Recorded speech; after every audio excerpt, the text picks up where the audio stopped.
Sugatan ng isang motorcycle rider matapos mabangga ng isa pang motorsiklo sa Quezon City. Nang tulungan ng mga pulis, nakitaan naman siya ng iligal na droga. Gate naman ng rider, hindi kanya ang droga. May unang balita, si James Agustin.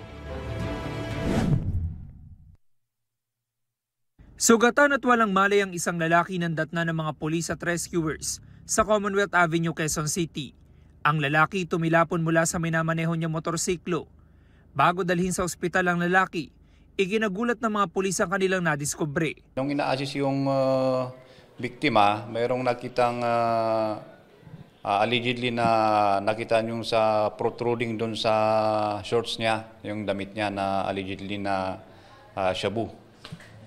Tapos nung binubuhat na yun, nalaglag na rin yung mga iba nung ina-assist siya na isasakay sa ambulance. Nakuha mula sa lalaki ang mga sachet ng umano'y shabu, 14 na gramo sa kabuuan na nagkakahalaga ng 95,200 pesos. Ayon sa pulisya, posibleng i-deliver ng lalaki ang mga droga na mangyari ang aksidente. Ayon naman sa investigasyon namin, talagang ito talaga is nagtutulak talaga, nagbibinta ng droga allegedly. So mayroon naman dito sa area ng Commonwealth, Holy Spirit, in all other area ng Quezon City. Nang magamot sa ospital, inaresto ang 32 anyos sa sospek. Hirap pa siya makatayo at may mga sugat sa iba't ibang bahagi ng katawan. Ikatlong beses nang naaresto ng sospek dahil sa kaso may kinalaman sa droga. Ayon sa kanya, galing siyang Fairview at patungong Barangay Batasan Hills sa mga aksidente. Binangga po ako nung nakasabay akong motor. Nagulat na lang po ako, nawalan ako ng malay.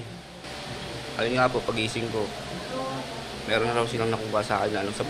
Pero yung droga ho bang nakuha sa inyo, ano masasabi niyo? Hindi po sa akin. Nasampahan na ang sospek ng reklamong paglabag sa Comprehensive Dangerous Drugs Act.